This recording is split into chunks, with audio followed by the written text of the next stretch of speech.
So just to get started here, I want to thank you for taking the time to come out tonight and join us for this reading and conversation with author Timsy Hernandez. Hernandez will be discussing his work on the book All They Will Call You for about an hour, and then we'll open it up for a Q&A. By the way, Hernandez's book is on sale from our COS bookstore. You can pay cash, Venmo, or Cash App. And Hernandez will stick around for a bit after if you want to get that copy signed. We didn't tell him that, but you know, it's just part of the gig. He knows this. He knows this stuff. I want to give some thank yous to the various organizations, entities involved in making this reading come to fruition. Thanks to the College of Sequoia's Dream Center for the Cafecito and Pan out in the lobby. The Dream Center is a program that provides space for COS students who self-identified as Deferred Action for Childhood Arrivals, DACA, Dreamers, or AB 540 eligible. They provide services to ensure student success through academic counseling, as well as personal, social, and career mentoring. Next week, as part of a statewide community college initiative known as Undocumented Student Action Week, they will be hosting a series of events, which you can learn about with this flyer right here. This reading was also made possible with a contribution by the College of Sequoia's Political Science Department's Civic Engagement Speaker Series, which seeks to connect the student body of the College of Sequoias, the campus community, and the public to critical conversations around politics, political science, local statewide government, advocacy, political participation, and current political topics. Another sponsor for the event is CHAP, the Cultural, Historical, and Historical Awareness Program at College of Sequoias, an annual speaker and performance series designed to expose COS students and the broader community to a variety of intellectual and cultural topics vital to contemporary society. The next CHAP event this semester, by the way, is scheduled for Thursday, November 3 at 5:30, and is a free screening of the documentary The Human Trial, which is about stem cell research and the search for a cure for diabetes. So that should be pretty interesting. Definitely come by and check that out. We're also fortunate to be partnering with two other museum sponsors for this event, the Tulare County Museum and Arte Américas. The Tulare County Museum has been hosting a cultural traveling exhibit titled Caminos in the history of Tulare County Farm Labor and Agricultural Museum, located in Mooney Grove Park and running from June 25th through the end of this year. Let me quickly get to that slide here. That was the beginning slide that you may have seen as you walked in. That exhibit follows the history of the Valley's Latino origin population since 1772, now marking 250 years. The exhibit is a collaboration with Arte Américas, the Valley's Latino Regional Arts Center in Fresno, and supported by local community groups and leaders. Caminos, Spanish for paths or roads, blends both a general historical overview of our region with individual stories collected along the way. The guide for the exhibit has been Dr. Alex Zaragoza, Madera native and now Professor Emeritus at UC Berkeley. Zaragoza gives the exhibit both its context and a personal interest, while noting that California's historians generally focus more on the coastal stories of the missions and less on the valley. When it premiered in Fresno in 2019, it highlighted the Fresno region. The stop in Visalia is designed to spotlight the Tulare Kings regions and to continue gathering stories like a tumbleweed before it goes on to Merced in 2023. As such, Timsy Hernandez, an award-winning author, research scholar, and performer, who is actually in the Caminos exhibit for contributing to that tumbleweed of forgotten and remembered stories, shedding light on our region's history, was most recently recognized for his research on locating the victims of a 1948 plane wreck at Los Gatos Canyon near Coalinga. The incident made famous by Woody Guthrie's song of the same name, which is chronicled in his documentary novel, All They Will Call You, which Hernandez will be discussing today.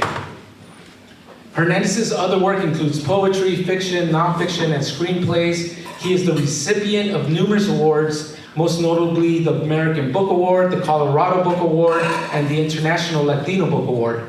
His work has been featured in the Los Angeles Times, the New York Times, C-SPAN, and NPR's All Things Considered, Public Radio International hailed his book, Mañana Means Heaven, as one of their 2013 Books of the Year. In 2011, he was named one of 16 New American Poets by the Poetry Society of America. He holds a BA from Naropa University and an MFA from Bennington College, and is an associate professor with the University of Texas El Paso's bilingual MFA in creative writing. He lives in El Paso, Texas, with his 2 children, and I should finally mention that he is an alum of Redwood High School, right? And college of the Sequoias as well. He grew up in Cutler and Visalia, so this is a homecoming of sorts. So with you all, Tim Z. Hernandez.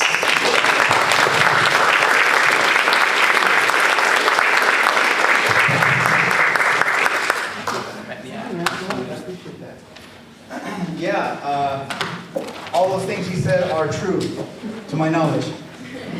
Thank you so much. First, I want to say thank you to James Espinosa, who I'm going to sit down for a minute because after that, I'm not going to, because once I stand up, I'm not going to sit down ever again. So I'm going to sit down for a second, though, because I want to say that James Espinosa is not just a fantastic resource. I want to highlight you a little bit, man, because I've known him for a long time. And not only is he a wonderful resource locally, obviously, to the College of Sequoias, but for me, one of the things that inspires me so much knowing that he's here is that he's also an incredible storyteller and writer, and somebody whose passion and heart is deep in this community here in Visalia. And so it always feels so good for me to know that he's here at COS in my hometown of Visalia doing the work that, a lot of us, myself included, go away and we don't return physically. Obviously in our books and other ways we return, but James is here physically doing the work, and I'm so grateful to him for that. He's also taught my own family. My niece was one of his students, and on and on. So it's very personal, and also just as another person who cares so much about this community. Thank you, James. It's so nice to be able to collaborate with you.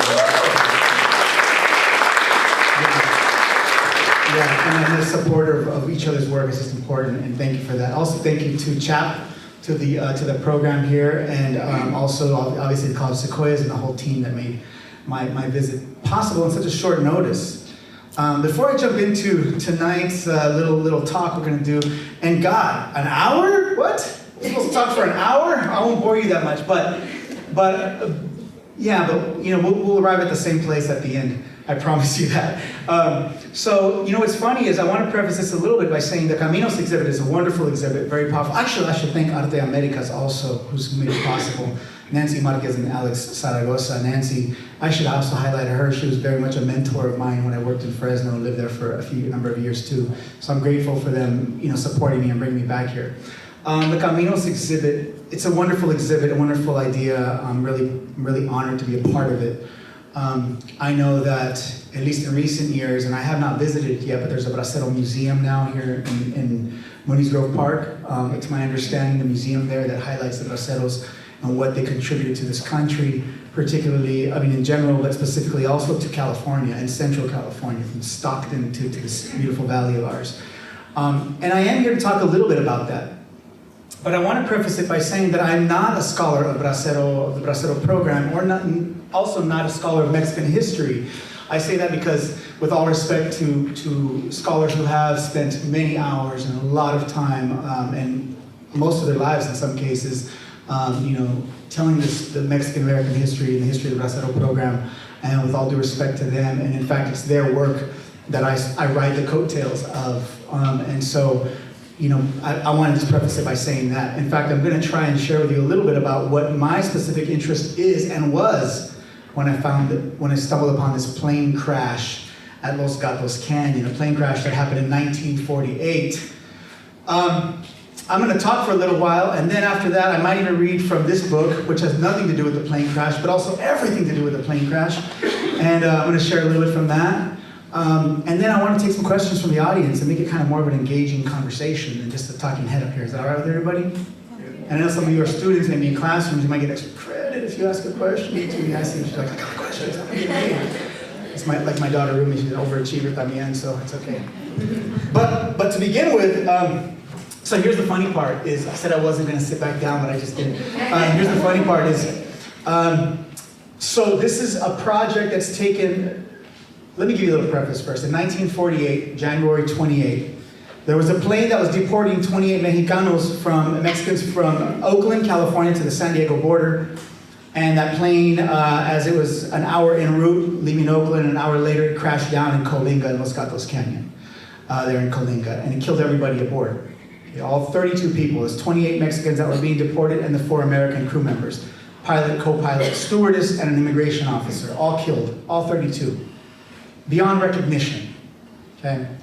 All the newspapers picked it up from coast to coast, all the way to the East Coast. The newspapers mentioned the 4 American crew members by name, said their names, even gave profile of who they were and what they had done in their life, and referred to the 28 Mexican passengers simply as deportees. That was it. They didn't get a name, they didn't get any mention of what they were doing, or nothing. It was just deportees. To add insult to injury, the 4 American crew members' remains were sent back home to their families by train. Actually, one of them as far as Rochester, New York, from Central California to Rochester, New York. You know, if you do the math, you realize that the mileage is much further than even Charco de Pantoja, Guanajuato, you know. So the families of the American crew members, their remains were all sent back home to their families. Their families all had funeral services and were able to find closure and grief for them. The remains of the 28 Mexican passengers were shoved into an unmarked mass grave in Fresno. Okay? It was the largest mass grave in California's history at that time, and certainly the largest unmarked mass grave. No headstone, no names, no recognition, erased indefinitely. Okay? The families back home, we don't know what happened to them. At least back in 1948, we didn't know anything about them. And Woody Guthrie, the American songwriter, the folk hero, folk icon, he wrote actually a poem about this incident. He didn't like that the Mexicans were not named, that they were not given their names. And so he wrote a poem. And in his poem, he tried to restore the dignity, right, of the passengers, of the unnamed passengers. So he gave them fake names. He assigned them names. He said, "Goodbye to my Juan. Goodbye, Rosalita. Adios, mis amigos, Jesus y Maria. You won't have a name when you ride that big airplane. All they will call you will be deportee." And that poem went on to become a song that was very well known, one of the greatest protest songs this country's ever heard, recorded by everybody under the sun, from Willie Nelson to Johnny Cash to Bob Dylan, Bruce Springsteen, a lot of Rage Against the Machine, a lot of wonderful artists have recorded that over the last 60 years, 70 years, all right? So, brings me here to you. So in 2010, I was working and living here in the Valley at the time, and for a brief moment I was back home here and kind of doing some research. And I found the newspaper article that talked about it, and I decided to go searching for who those people were. I'm still searching for who those people are since 2010, so now it's been 12 years. And in the 12 years I've found so far 15 families of the 32. Okay, and I've written about them in All They Will Call You. That's part 1, and I'm almost finished with part 2, the next book about the new families that I found. All right, so now I stand up because now I want to tell you that what I was thinking about doing, because I always do this presentation, and I always have this real linear way of telling the story, you know, like this happened, and then this happened, and I was like, wait a minute, that's not how a plane crashed, that's not true to a plane crash. In fact, to be honest, the way that I work at home and the way that I began this research at home was just like this. I actually had pieces of information and I scattered them around my table. This is back when I used to drink also, so I had a little tequilita right here, a little tequila, and I would take my tequila and then also my beer over here on this side, and then also my other, no, I'm just kidding. So I would drink and then I would look at all these pieces I had, these fragments, right? All around I had these fragments of a plane crash, and I thought that's how one would stumble upon a plane crash. You know, you come upon it and you just see fragments. According to the eyewitnesses, that's all they saw. Shoes over here, an engine over here, a wing over there, a body over here, pieces. And they had to put the story together and figure out how that worked, much like I've had to do in the last 13 years, 12, 13 years. Figure out the story behind these fragmented pieces. So, true to that, I think what I'm going to do is use this pen, and the way I'm going to tell you the stories is we're going to just spin the propeller of this plane. Wherever it lands, that's the story you're going to get. All right? All right? You want me to read you what the stories are, just the titles of them? Actually, they're not titles, they're just subjects, because I kind of work like a musician does with a set list. You know, you just know your hits and then you're gonna like share them, right? All right, this one's just called Poem. You're gonna get a poem. This one's called Kelly, Peter, Yale. This one's called Memo Ramirez. This one's called Grandpa Van Crash Questions. This one's called John Boomer. This one is called Angela Teaches Me of Ghosts. And this one's called Virgil. And this one's called The Horse Story. All right? Exciting. And also, I picked the hits. The hits that I picked are relevant, most of them, to Visalia specifically, or to the San Joaquin Valley, but like 90% of these are relevant to Visalia, to Tulare County. Okay, I'm gonna show you how all these various strands find their way into this history of the plane crash at Los Gatos Canyon. All of us are linked. We're all linked to this story, okay, by way of these here. So, all right, and so here's my propeller. Let's see if it works. It's been an untested propeller, so you gotta bear with me. I don't know if it's gonna work. I wouldn't fly with it, but here we go. But I will do this. All right, y'all ready for this? Yeah. All right. On the count of three, we'll say spin, spin, spin. Okay, 1, 2, 3. Spin, spin, spin. Oh man, already 10. All right, Memo Ramirez. Memo Ramirez. What a place to start. I'm going to tell you first of all, folks, this is synchronicity that we started with Memo Ramirez, because this is where my story actually begins, with Memo Ramirez and his brother Jaime. Okay? So synchronicity, right? The crazy alignment that are unexplainable, right? The alignments of things, how you know you're meant, how this is a calling, how you know you're meant to be in the place you're at, right? So Memo Ramirez comes by way also of, I was searching, early on in my search, 2011, 2012, and I finally had given up after 2 years of searching for these families. I gave up. And then I did what every writer is taught not to do. I went to the press. And I told the local journalist, who some of us probably know personally, because again, this is tied to the San Joaquin Valley, Juan Esparza from Vida en el Valle, who's a friend of mine. I told him, Juan, have you heard this story? And I told him the story, and he goes, I think I heard something about that. Why? And I said, would you run a story on it? This is my last ditch effort, man. I'm trying to find these families. Run a story. It's bilingual in Spanish and English in Vida en el Valle, and then put my information at the end there so people can contact me. And he goes, all right, I'll do that. So he does. Anybody here ever read Vida en el Valle? All right, so a few of you do. So it comes out once a week, right? Like every Wednesday it comes out or something like that. So the story came out, and I was excited that day. Juan's like, hey, the story's out, bro, it's out, so check it out. I was like, oh yeah, it's out. I'll check it out online, check it out. Hard copy, got copies, and I was like, nice, Vida en el Valle. Got it out there. And I kept my cell phone, I put all the ringers on it, the buzz, the ring, the fist comes out, all of that stuff, kept it in my phone. In my back pocket, kept the phone in my back pocket, because I thought, they're gonna call me, get a call any minute now. One family's gonna read this article and they're gonna call me. And that day passed, Wednesday. I was so excited. By Thursday, I was still, okay, that's okay, the paper's still out there, it's getting out there, it's going out into the waves of the Central Valley. And then Friday, Saturday, Sunday, Monday, Tuesday, I was like, oh God, every day that passed, I was feeling a little more and more diminished. And then by Wednesday, I was like, no, the new paper comes in, the new paper came in, and that paper was gone. So the second week, and then the third week, and no call. Finally, I was like, forget it, Tim. Go back and sit down. Go back home, Tim. Go home and stare at your fragments. And then all of a sudden, I was home, and I started to type on my laptop. It's like midnight. And an email comes. You've got mail.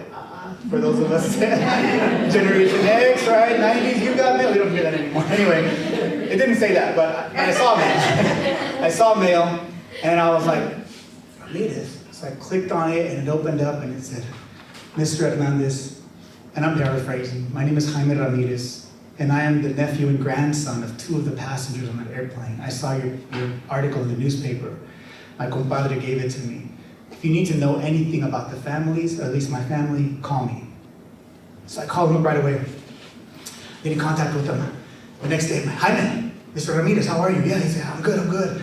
And right away, I could feel his energy through the phone, and I'm like, where are you located, Mr. Ramirez? And he says, well, I live in Fresno. And I said, can I meet you? And he said, yes, of course you can meet me. And I said, how can I meet you? I want to come tomorrow. Where can I meet you? And he says, come to my restaurant. Food? Well, what's your restaurant? And then he goes, my restaurant's on the corner of Shaw and Blackstone in Fresno. And I said, your restaurant wouldn't happen to be Ole Frijole, would it? And he goes, yes, you know my restaurant? And I said, come on, your restaurant's legendary, man. Ole Frijoles in the Valley are legendary. I said, do you guys still have the all-you-can-eat soft-serve ice cream? Because when I was a kid, my parents hooked me up. He's like, we do, we have it. He goes, come on over. So I go there to Sean Blackstone to his restaurant, and I walk, and honestly, here's my thing. So I'm walking, so here's the table, right? And I'm walking through the door, and I'm thinking of all the questions I'm going to ask him, because here's the thing, when you're a scholar, you're writing history, you can't just take anybody for their word. You have to prove that they are who they say they are before you can write about them, right? I have to be accountable to that. So I was like, all the questions, I'm going to make this guy prove that he's one of the family members, because I don't know. So I walk in, and I'm walking up to the table, and Jaime Ramirez is sitting there next to Guillermo Ramirez, okay? And they're both brothers, and they're sitting there behind the table, and I walk up, and they have splayed out from the table photographs of their family, birth certificates, death records, newspaper articles, everything. And I was like, where's the food? But they had everything there. And so I sat down, and I sat down with them and started to talk with them. Right away, I knew they were related. And then Jaime Ramirez says to me, hey, do you have a list of all the names of the passengers? And I said, well, I have a list, but it's from the government, so it's a terrible list. It's a bunch of errors, you can imagine. And he said, yeah. He says, well, do you have this list? And he opens up an envelope, and he pulls out this old sepia tattered newspaper from 1948, and he puts it on the table, and it's El Faro. It's a Spanish independent newspaper published only in Fresno in 1948. He has the original copy of it. And he says, this list right here, he points to it, and I look, and it says, here are the names of all the dead braceros. And in Spanish, right? It's a Spanish newspaper. And then it has the first, middle, and last name of every passenger. And I was like, what? And then it has the last known address in Mexico where they lived. And then it has the relatives who are still alive, their survivors' names, next to each of the names. And I was like, well, I don't have that list, Where'd you get this list? And he said, my family's had it since 1948. They sent it to us. And I said, and you kept it all these years? And he said, well, yeah. And I said, what made you guys keep it all these years? Why did you keep this list? And he goes, oh, we're saving it for you. And he gives me the list. And that's the clue that I've gone around for the last decade looking for families, is that piece of paper. Now his brother's been quiet the whole time. Guillermo Ramirez, he's sitting there listening, he's nodding, co-signing all of his brother's stuff. Yeah. And then Memo says to me, if you're ever going to go into Mexico and look for the families, I'm going with you. There's no ifs, ands, I'm going with you. Okay? I looked him in the eye and I was like, all right, Memo, all right. So flash forward a couple of years, finally I get the opportunity to go into Mexico, and I call Memo and I say, Memo, I'm almost done with this story. Okay, we're going to move on to the next one. We're going to spin it again in a second. I said, Memo, hey, I'm going to Mexico. Do you want to come still? I didn't think he would. He's like, yes. When are we going? I'll get the team. We'll get together.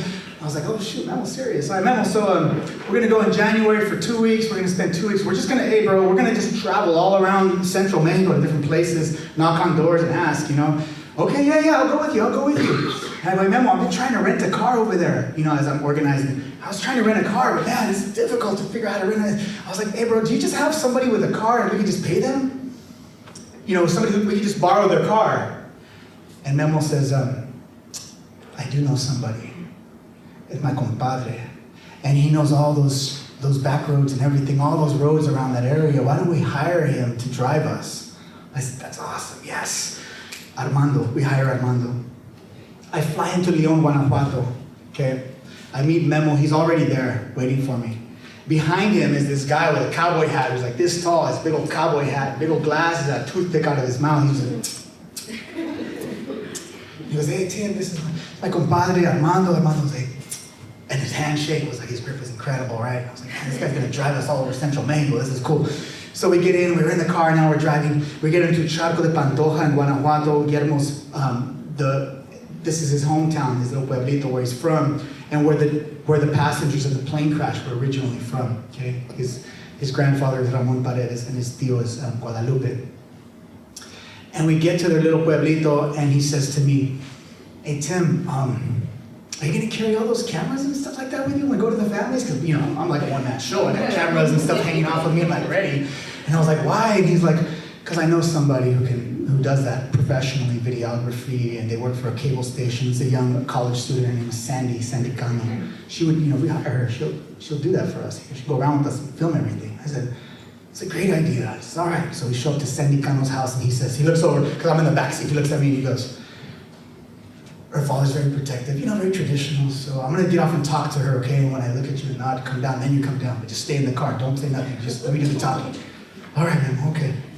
We get there. He goes out. He starts talking to Sandy's dad. He's asking questions. "How many men are going? And what's the hotel situation?" And he's asking all the right questions, right? That a protective father would ask. And then finally, the dad says, "Okay, she can go." Sandy comes out with all her equipment ready. She gets in the car with us. We head out. We're on the road now. Sandy's got her cameras and everything. Memo's in the passenger side. Armando's driving with his toothpick. And I'm staring up the road. And all the way up the tiny little cobblestone path, way at the end, I see an old man standing there. And his head is like that cocked. And he's got his little mochila, his little bag, his little luggage right there. And he's on the side of the road staring at the car, staring at his car towards him. Then Memo looks at me and goes, "I got one more thing, Tim, I have to tell you. My tío Leonardo, who's about 80-something at this point, he's going to come with us. He heard we were going to go, and he's not going to take no for an answer, so he's waiting for us now." So we pull up, and there's Leonardo gets in, puts his suitcase. "No, I'm coming. He gets in the car with us, and then off we go. Now there's there's Guillermo, there's Armando, there's Sandy on the other side. I'm on this side, and 80-something-year-old, 82-year-old, Don Leonardo's in the middle with his hat. We're going up the road, all the way up the road. And that became the team. But I'm going to tell you, I'm going to end the story by telling you this. It was a stroke of genius, I think, that Don Leonardo came with us, because there were these really powerful moments with families. Some of these were knocking on, coldly on doors.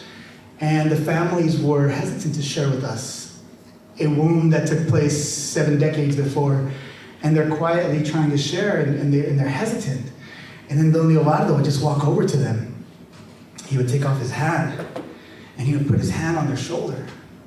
And he would say, "My tíos, they died in that plane crash too. I understand. And then suddenly the stories would start coming out. That's the story of Memo Ramirez, who's actually here with us. This is Memo right here. Memo, stand up and tell everyone.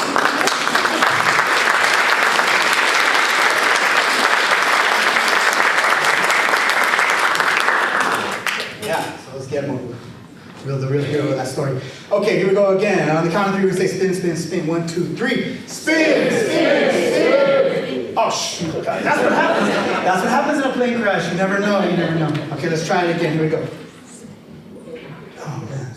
Oh, Grandpa. Okay, it's pointing. Let's see. Okay, Grandpa van crashed. My grandpa was the first person I ever interviewed, never spoke to. He was a farm worker. He's from South Texas, from Brownsville. Born and raised there. So he, I used to sit down with him and talk with him under his grapefruit tree. I'll never forget the first time I ever spoke to my grandfather. I talked to him. I got this bright idea. I was like, I'm recording history. He's the last grandparent I had. I had no other grandparents except my grandfather. This was like 2005, 2006, before he passed away. And I go to his house, and I got this great idea. I was like, I'm going to film my grandpa, because it's important stuff. I'm going to film him, but I can't let him know that he's being filmed, because then he'll climb up, So I go into his house, and my tia's here, she's laughing because she remembers. I go to his house, and he had this little grapefruit tree. The tree was like this tall, but those grapefruits that are like the size of basketballs, and then when you peel, the peeling is like really this tiny, the peeling's like that thick. That's the tree he had in his front yard, basketball grapefruit tree. And so I hid the camera behind one of those basketball grapefruits. I hid it like that with a leaf. And I looked at it, and I set it down at the angle where I was going to put his chair. So I put his chair right there. And I moved the table, I put my chair. Oh yeah, my grandfather's not going to know. cool. All right. Knock on this door. Hey, Grandpa, I'm here. We're gonna talk. Oh, okay, Mio, come on right now. Come outside. Okay, I gotta put my chanclas on. Okay.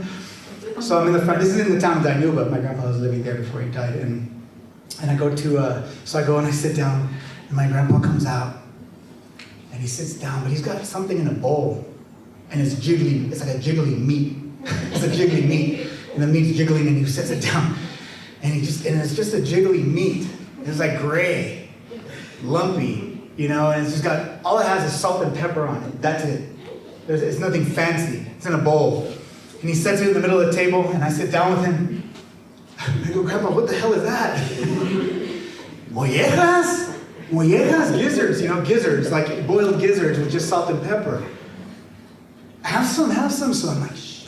All right, Grandpa, because, you know, it makes sense to me that it's a give and take. It's reciprocity, right? If I'm asking for stories and we're giving and taking, then I got to participate. So I say, okay, Grandpa, I get the jiggly meat. I chew it, you know, it's very chewy. All right, Grandpa. We sit down and start chatting, having this conversation. My grandpa's telling me his stories, and I'm asking him about, you know, Grandpa, tell me when you were a kid, you know, what were some of the fun things you used to do? And he would tell me all these stories, and I was like always very aware that I'm like, man, this is good stuff. This is gold. My grandpa's spilling his guts about his life, and he doesn't know there's a camera. It's gold. And then finally, some guy comes by on a broken bicycle. And the guy goes, hey, Don Felix! Don Felix! He calls my grandfather, my grandpa's Don Felix. And my grandpa goes, oh, Nacho! Hey, Nacho! And then Nacho says to him, you know, come over here, Don Felix, I have to talk to you. My grandpa's like, oh, yeah, see, okay. So amigo, listen, I have to go talk real quick, I'm gonna go talk to Nacho, okay? I'll be right back. Okay, Grandpa, yeah, go ahead. My grandpa gets up from his chair and he goes, hey, do me a favor, mijo, real quick. What? He goes, turn off the camera. My grandpa got into a bad van accident because he was giving some campesinos a ride near Dinuba in 2006, 2004-ish. My tia's gonna correct me in a minute, but that's okay. 2004-ish, he gets into a bad van accident. A lot of people are hurt, and it gets me thinking quite a bit. I visit him at the hospital, and it gets me thinking about all of the descansos, all the altars on the sides of the roads that we see all across the San Joaquin Valley where people have died and they've left altars with their names, you know. And I started thinking a lot about that in consideration of my grandfather. He didn't die, but it made me think about that incident. The image of his van inside of a ditch turned over, people splayed out on the road, and the altars, you know, and the possibility of names. I started to think about it. So I sat down and I wrote a poem. And in the poem, the words go, it's a letter to the San Joaquin Valley, actually, a bunch of questions I start to have. Okay, this is 2005, maybe, 2004? So I start asking the Central Valley questions in this poem, and my questions it's just like a nervous sort of neurotic rant. I'm just asking questions. In the poem, I have it in my head to this day, and it goes, San Joaquin Valley, with this in my mind, all this stuff in my mind. San Joaquin Valley, why are your back roads stricken with altars and your plastic carnations entombed among deflated balloons? You know, what keeps the tattered photographs from disintegrating with the dew? Who dies in the back of a farm worker's van, limbs splayed out to the heavens? Who survives? Who arrives first? Who will harvest those bodies? Who recalls them in a dream? How does one return the belongings? When names fade, where do they go? What country will claim the purgatory? Who inherits this wreckage? How deep is the ravine of a child's memory? And are there two sides to the swallowtail's account? What manner of love is this? And I always feel like that was the beginning of this search. You know, it was years before I had heard about a plane crash at Los Gatos. And the moment, I think the questions and the concerns were already there because of my family's history.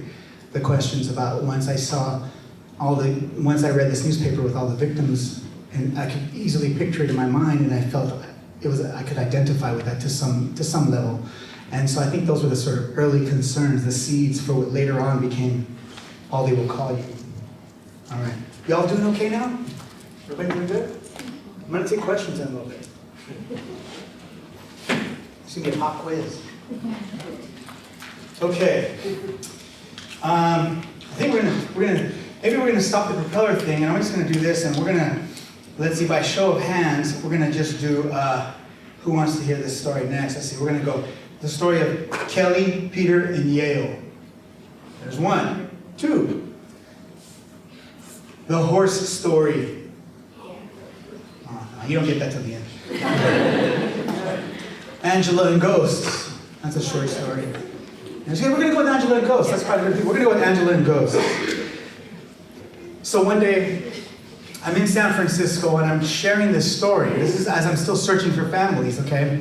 Sharing the story of the plane crash and talking about it. And afterwards, this girl comes up to me and talks to me about the plane crash and all this. And we become friends, and her name's Angela.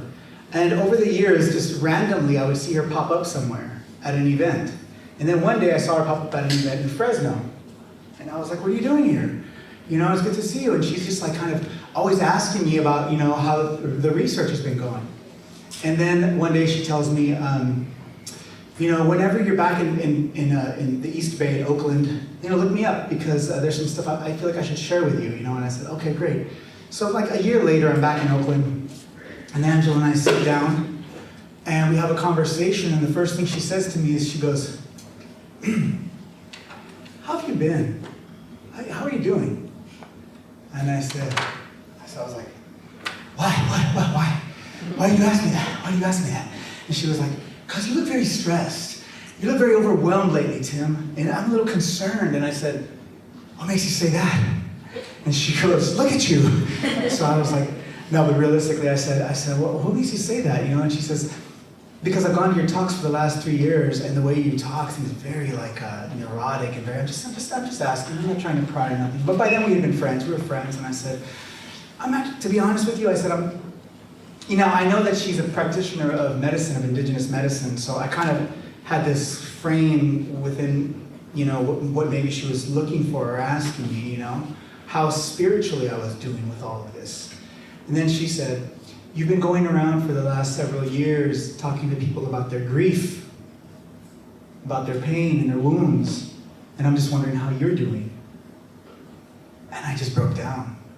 And I said, fuck, no one's ever asked me that. Like, you know, also had other things going on too, so I broke down a bit. I was like, and she said, I don't know what to do, Angela. I said, and I told her my process here. I said, you know, she said, how do you do it? And I said, well, I scatter all the papers around, and I wait till the name pops out at me, and I start to dig into that name and type it, and that's how I go about my business. There's no methodology, as the scholars would say. It's just me intuitively following the names, intuitively following leads, you know. And she says, well, you know, you can talk to them.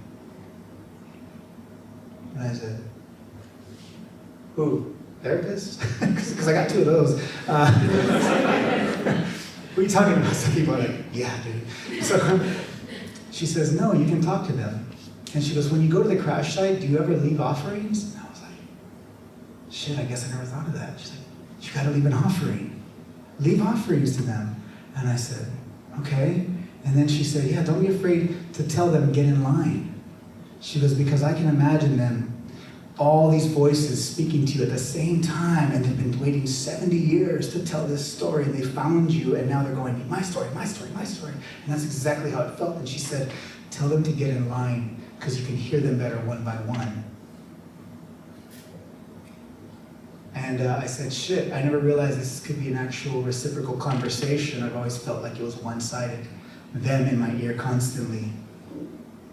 And so I took Angela's advice, and she continued to counsel me over the years. And then finally one day I asked her, where are you from? And she said, I haven't told you that, but I'm actually from Tulare. And I said, wow, man, everything leads back home. My mom, back in the day, when I first started writing, she gave me this plaque. I used to think it was so corny. My mom gave me this plaque, and it said, home is where your story begins. I was like, my mom got this at Target, yo. My mom was right. She was on Target. My mom was right. And so I started to realize that every time I had a question about this research, I started back home here in the Central Valley. This is where I returned to and ask questions and be around my friends and community. And I would learn more about the plane crash that was a universal story at this point, you know, a global story for sure. All right. That's Angela and the Ghosts. That's all you get from Angela and the Ghosts. A lot of these stories, in fact, are part of the second book that I'm just finishing up now. So if you want to know more about Angela and the Ghosts, just saying, that book's gonna come around in a year from now, you know. So, all right. Everybody have questions? We can go into that in a second. Okay. Questions? Everybody have their questions prepared? Because I'm going to ask you your question.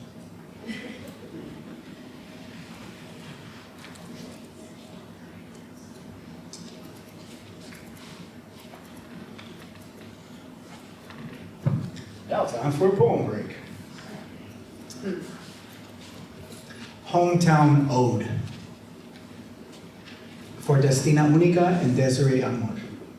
Visalia, where first the necessity of words found me, had never known myself to be, until slick rocks spit me out, until I handed you my life in grove and acrid blossoms, until you split my heart like this, until my tooth punctured through my bottom lip. Let's count the broken bones here, the clavicle and other structures. Visalia, no wonder Steinbeck ratted you out. When I'm with you, I long for elsewhere. When I'm elsewhere, I long for plums. Your streets can still hold me, but your telephone wires go on disappointing the birds. We had baseball in April and that was all. It seems you get along fine without me. I won't express to you all my illusions and all these scars without a story, and 200,000 eyes without a bookstore. Cannot read the rings around Kauai Lake. I didn't forget about Virgil, or the steady black nostril of your Glock. I just forgave you. I've been trying hard to write you out of my head, but the line of cars at Mooney's Grove Park on Easter Sunday still plays our song. What have I left out? That I was once a drunken wreck on the shoulder of Lover's Lane, on that night that cowboy blew his skull, or that I sought solitude in your walnut groves in the winter. I still can't pass Sequoia High School without feeling sentimental about barbed wire. You must wonder why your children leave. What else? Oh yes, that one about a kid who thought one day he might return to speak honestly with you, calling it poetry.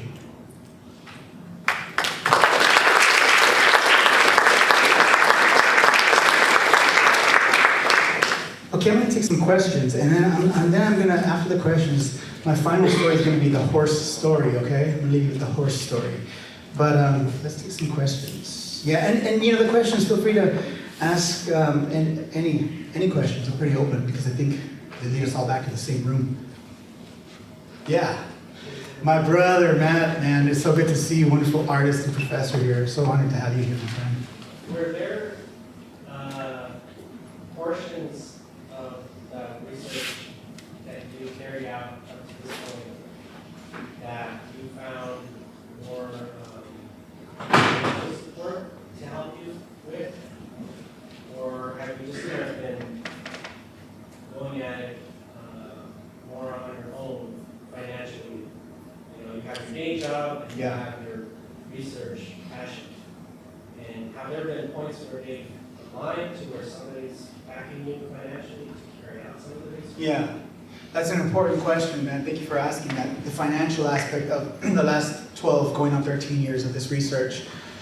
In the 13 years, because we're only two months away from it being 13 years of this work, in the 13 years, I've only had backing for 2 years, 2014 and 2015. And that was from the University of Texas in El Paso, because I had just gotten hired there, and I told them, can you give me some research money for this project I'm working on? Right when I got hired, and they said, yeah, we'll give you 2 years worth of, and they gave me, we did a budget and all that. And so that was actually how I got to go into Mexico the first time and took, you know, Guillermo and this research team into Mexico with me. It was, and it pretty much all went to that actually, that, you know, then, so those are the only 2 years. Other than that, you know, it's been my own pocket. But I have to say, it's not just been like I'm dishing out money like for flights and equipment and all that. It hasn't been that. I've had to become very resourceful and kind of find ways to maneuver so that I can get where I needed to get to. And I'll give you an example. And this is hopefully helpful to all of you all, because when we have a project, Yeah, money is absolutely something we have to consider, but more importantly, that is the impulse, is the instinct to follow a story.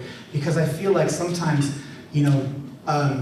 there's that famous quote, "Leap and the net shall appear." And I feel like that sometimes. If you just leap and you take this leap of faith, the net will appear, And that might not work for everybody, but it's always seemed to work for me.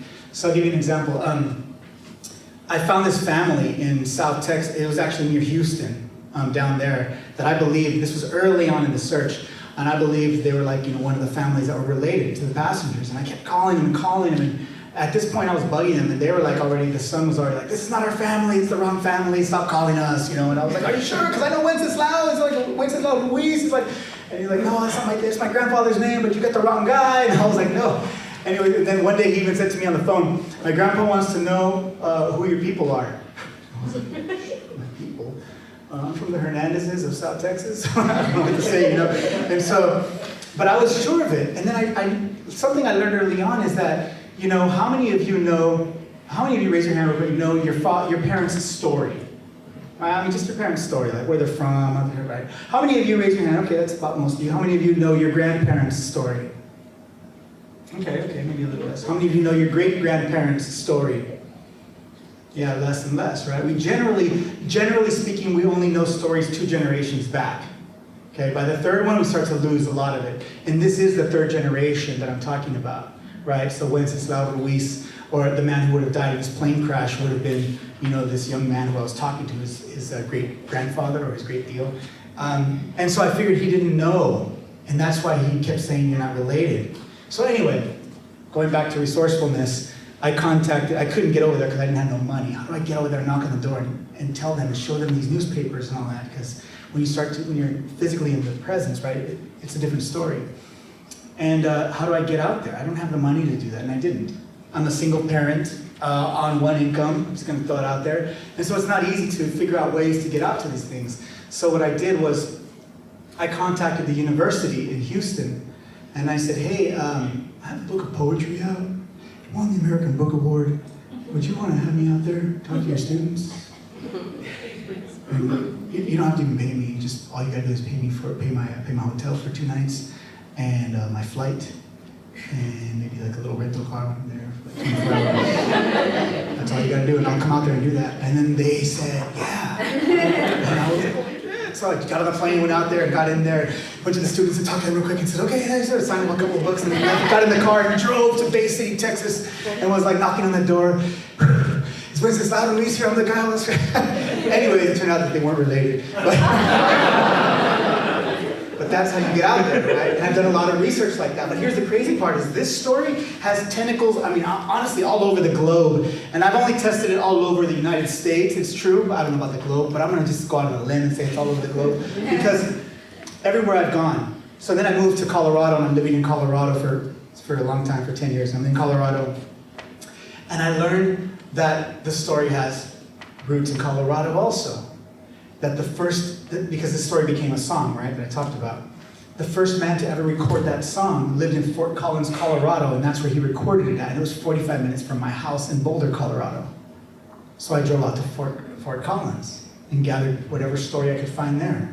And then later on, I was trying to find more information. I found out that another woman lived in Grand Junction, Colorado. So I told my job at the time, "Hey, do we have work in Grand Junction? I'll be willing to go out there and drive out there." Yeah, Tim, we'll get you to go out to Grand Junction." Okay, so I drove out to Grand Junction, took my 2 hours off, and we knocked on the door and said, "Hi, Sue, let's talk." Yeah, let's talk about. So I was stealing time. Let me just put it out there. I stole time many, many times, especially for my work, because I can say that now because I literally get paid to write books, so I'm okay now. But for the longest time, I'd have to be. When I was searching for B. Franco in Fresno, this other woman from my previous book, my job was in the San Joaquin River Parkway. I was working in the San Joaquin River out by Friant, way at the end of Fresno, northern end of Fresno.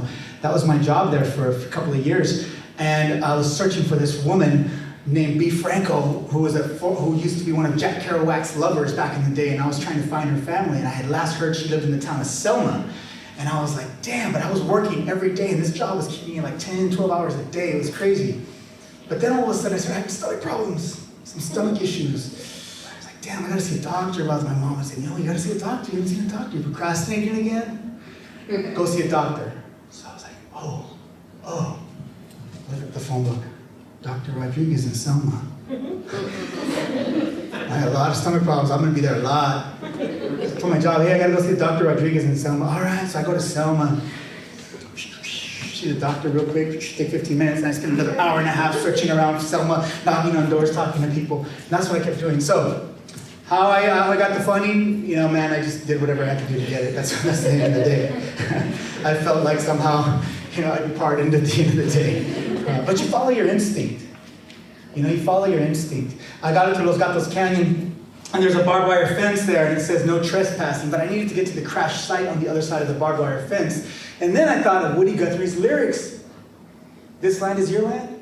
This land is my land. Okay. Well, there's the lyrics, if you keep singing it, it goes, on one side, there's a sign there, it said no trespassing, but on the other side, it didn't say nothing. That side is made for you and me. And that's how I crossed the barbed wire fence, because I heard Woody Guthrie telling me to.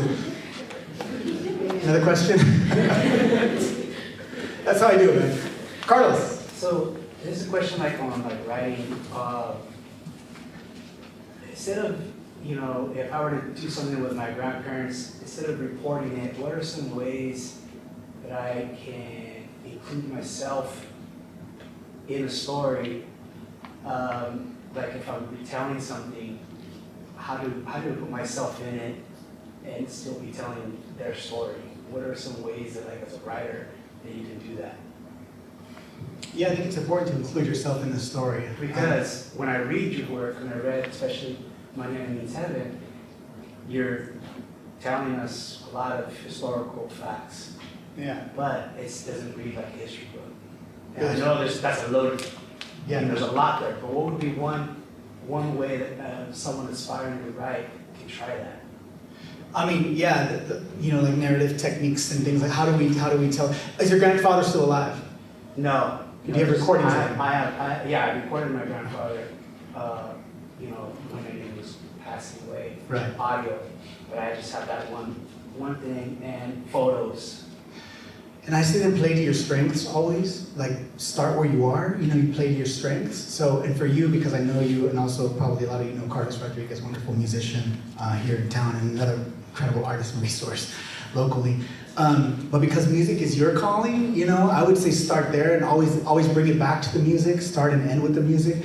And your grandfather's recordings can either obviously become songs, they can become lyrics, but you can also obviously directly put them into. There's narrative performances, you know, there's documentary performance. People are now doing you know, documentary, like one-man shows. They're calling them documentary performance. So I'm saying that we're always invited to hybridize and use creativity to charter new paths in art, especially through art. So maybe right now there's music that doesn't do that yet. You know, I think of obviously like Ry Cooder, who did Chavez Ravine, you know, that whole album, it's a conceptual album. And a lot of wonderful musicians are doing conceptual albums. But I think that more and more, you know, it would be great if we knew these stories. You know, here's what stops us a lot of times, and not that this is your case, Carlos, but here's what stops us a lot of times. We go, who wants to hear my grandpa's story? You know, who wants to hear my story, right? But forget about that. Like, I'm here to tell you that your story is relevant. And in 20 years, in 50 years, in 100 years, the world is going to be, especially this community, they're going to be grateful that you recorded that story because it's going to exist. And then people will have a context of that time and place. So record your grandfather's, his recordings, use them in your music if you can. Use them, even creating, you know, video, music video, you know, narrative music videos around that. And then finding either short films to enter them in, somewhere where you can kind of, you know, archive them and keep them in permanent existence, you know, even just an archive, even just a local archive, that's important. Smithsonian, you know, they have like the Smithsonian Folklife Center, you know, you can go there. I was there one time and he said, what's your grandfather's name? The guy in charge of it, I said, my grandfather, why? And he's like, because we might have his recording. You know, I was like, my grandpa? He didn't record. He's like, what's his name? I go, Felix Hernandez. He was like, pull out this long rope. And they had gone around since the 40s recording every like labor camp, recording people talking, and it's just an incredible resource now. Imagine if we had stuff like that locally, you know what I'm saying? Like starting with you, especially because you have a recording studio, you know, things like that. Like there can be an archive of reciprocal where we have, so yeah, I would say, just find ways, but starting where you are as a musician, working with your strengths and your tools, finding a way to integrate that. I don't know if that helps, man, but we can keep talking. Other questions? Yeah. My question concerns the passengers of the plane crash. So as of today, how many remaining passengers remain unnamed? And if you want, could you share with us like maybe any like clues or links that you have discovered that you're planning on using to help find those remaining passengers' names? Yeah, so all the passengers' names, they have their names have been, found and in fact memorialized, and I didn't mention this, but it's in All They Will Call You. I talk about the memorial headstone, because when I first came upon this article and I realized that they were buried anonymously, one of the first things I did, along with some friends and help, obviously, Guillermo Ramirez and his family were the first ones on board to help. We raised money to install a headstone, a memorial headstone at the grave site, at the burial site, okay? And in 2013, with help from around the world, people donated. My friend Carlos, my friend Lance Canales, musicians performed. We did all kinds of fundraisers. We all pitched in. Donations from all around the world came. We raised $14,000 and installed a headstone there, a giant 4x8 granite slab at Holy Cross Cemetery in Fresno. And you can visit it. And it has the name of every single passenger who died there and who was buried there. And it also has the story of what happened. And then it has 32 leaves around the edge. One leaf representing every soul that was taken, and it's Woody Guthrie's lyrics. He says, "Who are these friends all scattered like dry leaves? The radio says are just deportees." So we installed that headstone there. So the names are there now. As for clues and all that, honestly, art has gravity. Art has its own gravity. We put a song out in the world, and it'll keep a message alive for 70 years. Woody Guthrie wrote this song in 1948, and in the sky, right, in the Akashic records in the sky, that song has lasted and gone through different languages all around the world, asking one question in his lyrics: "Who are these friends, all scattered like dry leaves? Who are these friends?" For 70 years, until long enough for the message to stay alive until someone in the right place, in the right geography, with the right intention came along to say, "I'm going to find out who they are. I'm going to answer the question, who are these friends?" Right? So, I don't know if that gets to, all right. Yeah, but art has gravity. I wanted to say that one more time. Art has gravity because a book at this point has become really the main tool for finding more families now.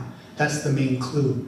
Now that the book's out in the world, more media has, and actually I've found more families recently. That's why I'm now on to book 2. It wasn't supposed to be a second book. I was supposed to just write 1 and be done. I told them, "Hey, we're done, all right, peace out." And then I was like, more families started to find me after the book came out. After All They Will Call You came out, more families started to find me. And I was like, oh man, and every story was incredible. And I was like, God, I wish they had found me back when I was working on that book. And then finally you say that enough times, you're like, oh, okay, universe, I hear you. I see you. All right, I'll write the second book. Mom. So right now, how many people have you actually found and spoken with and everything? And then how many more do you still need to know? Yeah, so the 32 passengers, so the question is how many people have I actually found? So of the 32 passengers I found 15, but I've only confirmed 14 because one family's been real hesitant to work with me. So, and you can't force the family to be a part of the project, but I have to confirm them before I can write about them, so I can't yet write about that family because they didn't want to help me out, figure out if they were related and all that. So 14 confirmed families of the 32 passengers. So, you do the math. I mean, out of the 32. So what is that, 17 more? Like 17, 18 more people. Well, but you have like 4, like Frank, Jacob, and Dan. I'm counting all 32 passengers, and not just the 28 Mexicans, but all 32, the 4 American crew members. Of all the 32 passengers, I've confirmed 14. Yeah. So the 4 American crew members are all confirmed. No, one of them is not. 3 of them are, and then the rest are the Mexicanos that are confirmed. Yeah. Yes. So in the story, you, near the end, you wrote a plane crash from the perspective of the passengers. and it's one of my favorite parts of the book. It's really good. But my question is that, was there any sort of negative reaction to you putting this into the book? Like any people who were upset at this? Right, because you're asking about the fictional aspect of the book, where I recreate in the middle of the book or towards the end the plane crash scene from inside of the airplane. You know, Ken Burns can do it, why can't I? Ken Burns told us the first conversations that were happening on the shores when the Pilgrims arrived and spoke with the Native Americans. We go, how do you know that? How do you know that was asked that? You know? Also, though, we go into, I was recently, a while back, years ago, I was at the Denver Museum of Natural History. I saw the T-Rex exhibit, and I walked in, and I saw this massive T-Rex, and I was like, whoa, and I had my kids with me, and they were like, oh my God, Dad, imagine that thing. And the T-Rex is, you know, its teeth are breathing over you, and its claws and everything is standing there, and it's impressive, and you're standing in the middle of this museum of natural history looking at this T-Rex, but I never thought to ask, is that skull from the same T-Rex? Is that claw? And, oh, but they found the tail of the T-Rex in far Texas, but they found the femur in Alaska. Oh, this is a composite of T-Rexes, okay? Oh, and wait a minute. Why are there screws holding the bones together? T-Rexes didn't have screws. And I see glue, and there's armature and wires holding this T-Rex up, right? Why am I so willing to forget about that fiction? Why am I willing to suspend my disbelief and say that's a real T-Rex, right? Why? And we all do this, and this is what Ken Burns relied on too, and this is what documentaries rely on, especially historical ones, right? Is they know that the viewer, the audience, will be willing to suspend their disbelief or willing to buy into that if the exchange is good. And the exchange then is, in the case of the T-Rex, is if I were to walk in and see the T-Rex for what it really was, we wouldn't have it standing there before us. We'd probably have it displayed on tables or cabinets, and signage would say this is from far Texas, and this is from Alaska, and we would get to see the entire T-Rex and say, now this is what the T-Rex really looked like when they found it. This is really right. This is the truth of this subject, right? But then, would we get to stand in this three-dimensional space and know the awe of the creature, the impression it would leave on us? We don't get that. So that's why we're so willing to suspend the idea of this fiction. We're okay with like going, you know what? I'm not going to look at all those things because the exchange is greater, the reward is greater. I get to stand in a three-dimensional space and know what a T-Rex really feels like to be in its presence, right? But here's the important part of that exchange. The important part is that we're relying on, because we don't ask questions when we go into the Natural Museum Museum of Natural History, we're relying on that there are experts behind that. People who've done the work. And that's what Ken Burns relies on too. And that's when we watch Ken Burns' documentary, we go, or any documentary, not just Ken Burns, I'm just harping on him, because it's Ken Burns, but any documentary historical, we look at it and we go, there are experts behind all of these reenactments. There are experts behind it. So we're willing to exchange, right? We don't know the facts of what took place, but we're okay because they're the experts who studied this. So therefore, they can get us the closest possible we could ever come to seeing what it was really like to be in that space with them.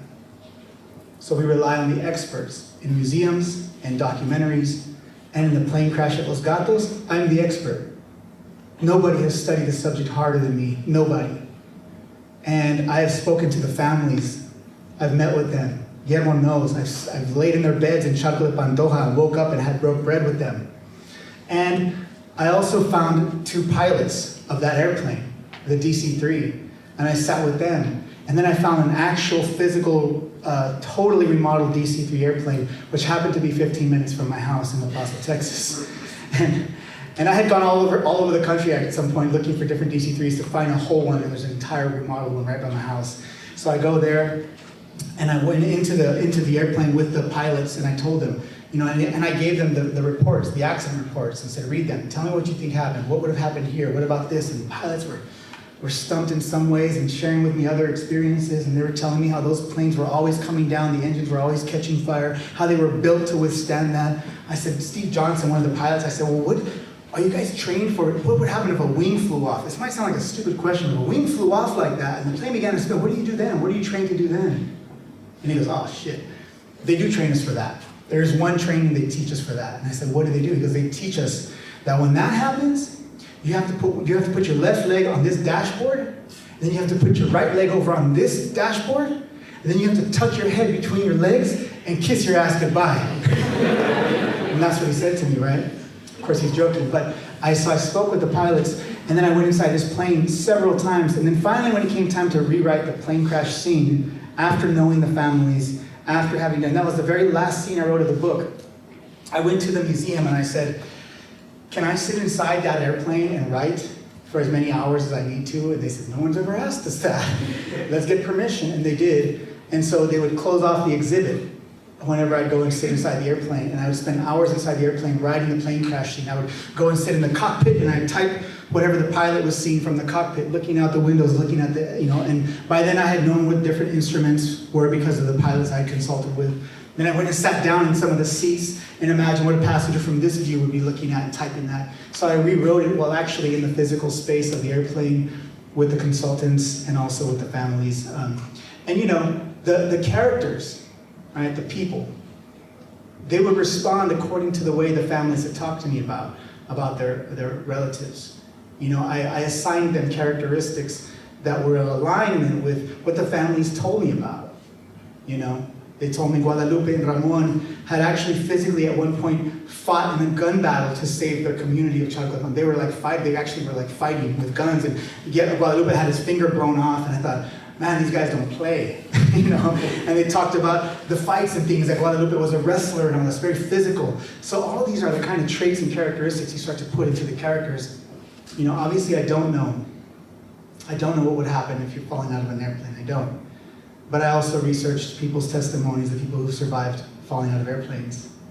And then one day, here's the last thing I'll say about that. One day I was flying to Minnesota, and it was a winter, James knows about the AWP conference for writers, and I was flying to Minnesota for this conference for writers, and I was in the middle of, at the time, writing the plane crash scene too, and then all of a sudden it was night, and our plane was coming down to land in Minnesota, and all of a sudden there's like lightning bolts around, coming around the airplane, and rain was like just battering the airplane, and then the airplane went down, and then you felt it lift back up, and everybody started freaking out, and literally lightning bolts like stabbing right around the airplane, and I could just see the entire plane lighting up purple, and I started to feel so scared, and I could feel my palms sweat, and I was like, oh shit, so I started to write it all down. I hope I don't die, but if I do, I'm gonna go out and take a note, you know what I mean? So you gotta be aware. Do we have time for maybe, how are we on time? Maybe a couple more questions? Yeah, I think so. Okay. Everybody doing okay? We're winding up here. We're about to, and I also have some books up for sale, and I'll sign some as well. If you can get your books afterwards and come up here, and I'll sign them here. Yeah, a question? You had a question? Yeah, sorry, come back. Here's like the expert, like you said. You say that you were able to take all this information from the families and from what you saw, you interpret these characteristics into these characters, but even as a reader, it's very evident that they were real people. You have this, I would say it's a gift to be able to bring these people to life through text. Your storytelling is very wonderful, I would say. But how did you decide from all this information what you would pick and choose to squeeze into this text and into your words? Yeah, that's a hard question. I didn't finish, I'm going to answer that by starting where I didn't finish about the T-Rex analogy I was using. But the idea then is if I utilize fiction, even in some ways, but it was informed fiction, right? What we'll call fiction. But if it's an informed, to my mind, when I wrote it, it was a reenactment. I didn't write it as fiction. And that's why it's called a documentary novel, not historical fiction. Because I wanted the idea of the documentary to come into play. So the idea is that if I utilize some aspects of reenactment, then the reader can do exactly what you just said. Share space with these people and know what they felt like. They can know what Guadalupe was like. You can almost hear his voice, things like that. I wanted people to have this share three-dimensional space with the people who were involved. I needed you to know that they're human and real. So that's why I took some of those leaps. What was your question? How did you take from all this information, Right. what you decided to share? Oh yeah. And it's just the revision process in writing. You just write a lot of stuff, you accumulate a lot of language, and then you start to eliminate what's not needed.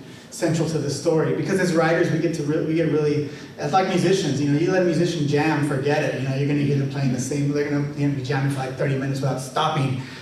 Carlos Rodriguez. And so, you know, but writers the same way. You know, when you love doing something so much, you'll create a lot of language that's probably not even necessary, at least for the story, but it is necessary to get to the point of the story.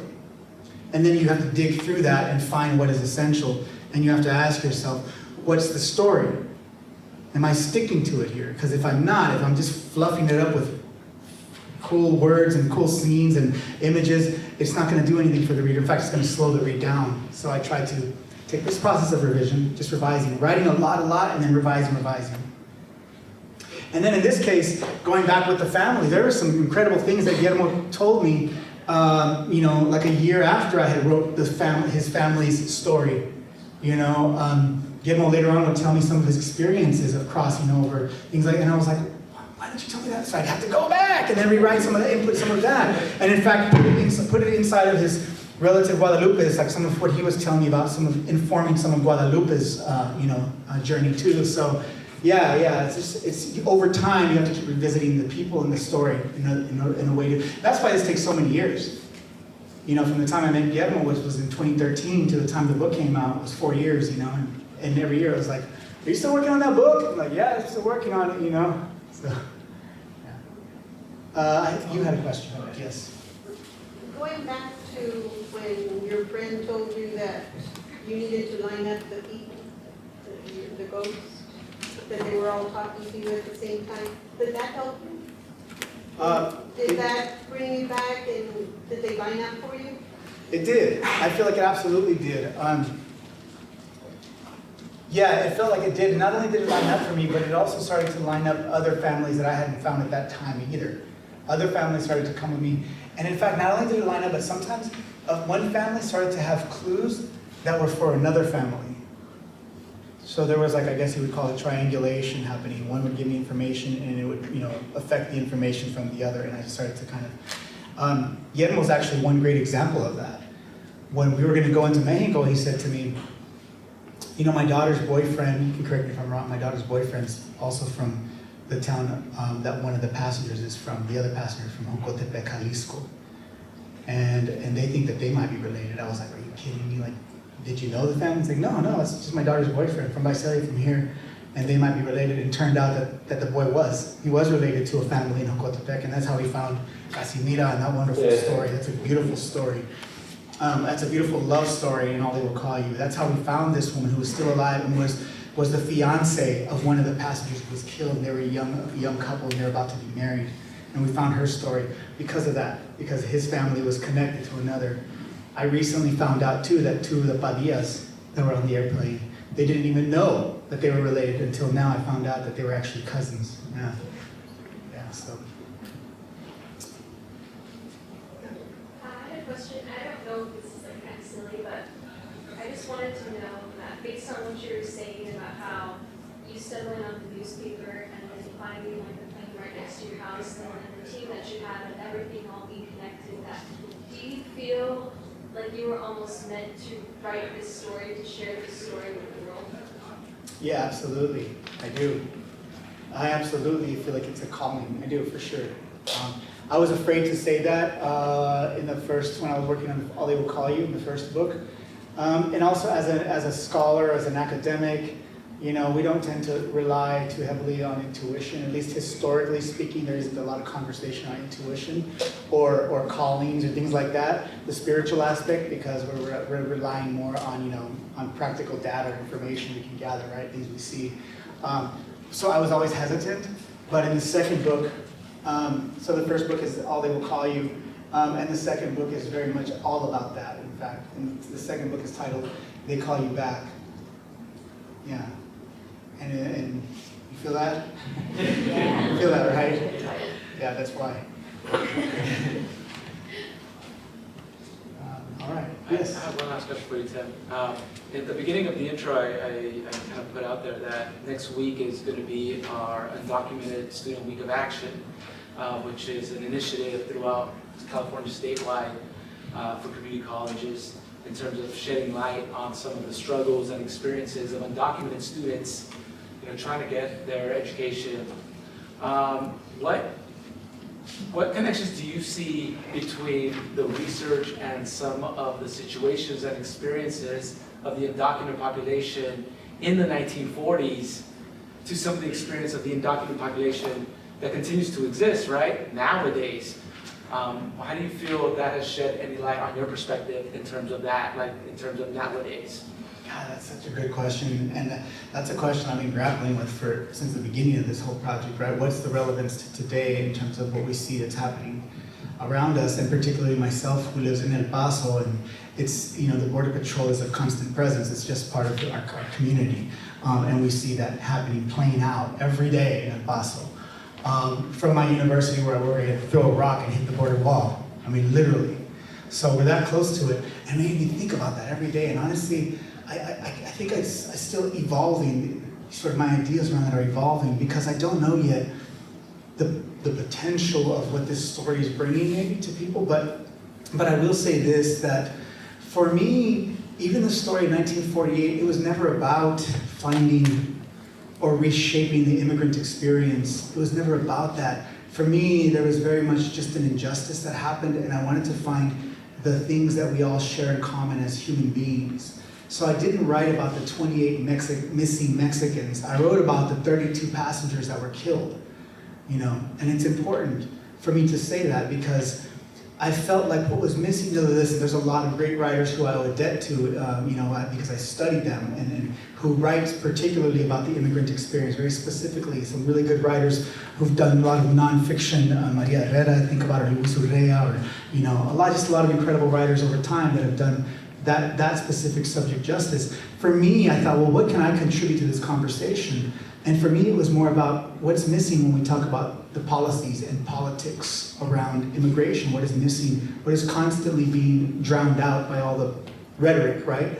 And to me, it was the human story, the human story. Like, who were they? What do they? If I speak about Ramon Paredes' love for his wife, Elisa, if I learn what that was about, and then I find his last letter that he wrote home to his wife, talking about, Elisa, please go ahead and sell the garbanzos because I'm over here in California and I haven't been able to make ends meet, and please kiss the kids for me and tell our compadre Enrique, tell him what's up, how's it going, I can't wait to be home. We get that letter side by side with the letter of Frank Atkinson, his last letter home to his wife, right? This is before they had gotten married, actually. He wrote this letter home when he was in the military, and you read, very similarly, here's our dreams, Bobby, I can't wait till we have our first baby, and I can't wait till I come home, and Father Kleehammer says he's gonna marry us, and what you start to understand is that we have much more in common than we do differences, and I feel like that's what's missing from that conversation, and a story like that in the 1940s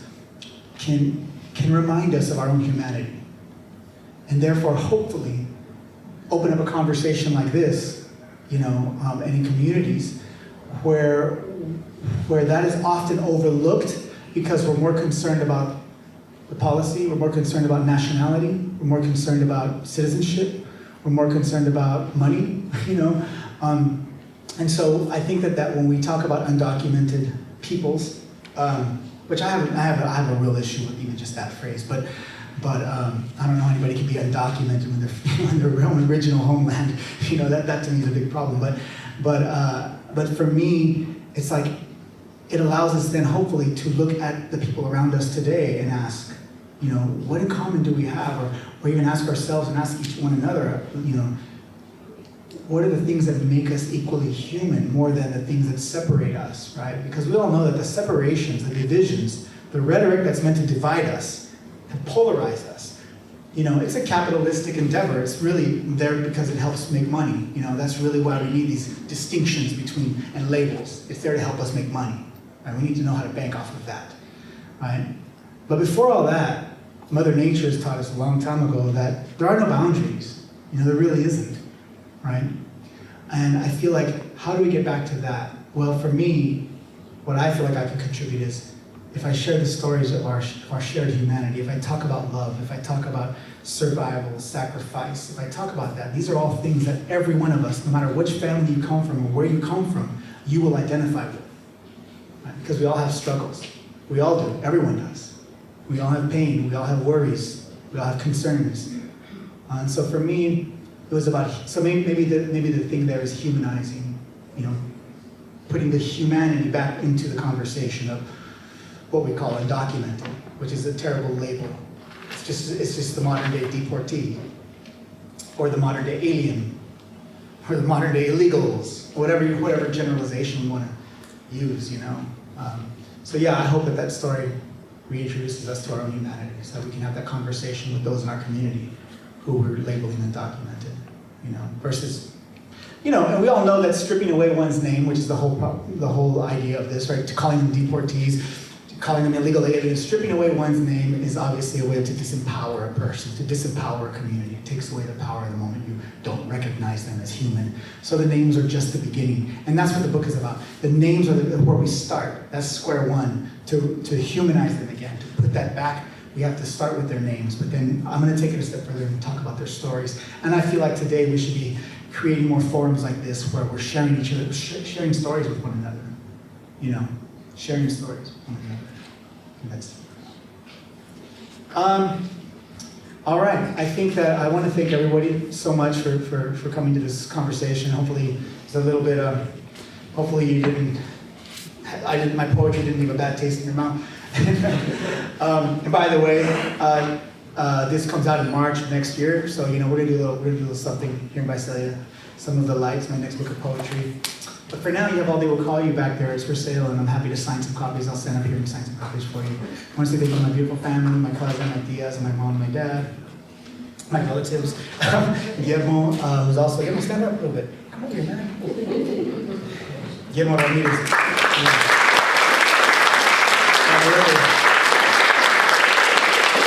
We traveled with him in Central Mexico, and we look for people. And he doesn't know this yet, but book 2, I revisit that trip we took, and I wrote more about it and stuff this time. Yeah. You know, because in All They Will Call You, that was one of the, you have to edit certain things out for the story, and I felt so bad about a lot of people. In every community I went into, there were teams of people who helped me. You know, I went to the Navajo Nation. You can sit down. I went to the Navajo Nation and looked for the song, the history of the song, and there were like 4 people there who were taking me around and were part of the story. And then we went to Mexico, and there was the research team. And you know, I went to New York and met with Pete Seeger and talked with him and had a whole team of people there. And it's like all these people welcomed me, and it was only possible because of them. And yet, to write the story, you can't possibly write about every single character that helped you along the way. And one of my biggest regrets was leaving some of those people out. And one of them was, I talk about Guillermo and All They Will Call You and his brother Jaime, but I don't talk too much about the trip that we took into Mexico. But this one, and They Call You Back, I do. I talk a lot about the people I had to leave out, and even talk about how it feels to have to leave somebody out of a story where people were left out. So, yeah. Yes, yeah. When's the next book coming out? I don't know when the next book is coming out. I'm just finishing writing it right now. It's almost done. It's like I'm in the last polish. Like, as soon as I leave here, I'm going to go home and polish it real quick, and I'm done. Yeah, so it's almost done. And I don't know, maybe a year or 2 it'll come out. Yeah. All right. Thank you, everybody. Buy some books. Thank you, James. Thank you.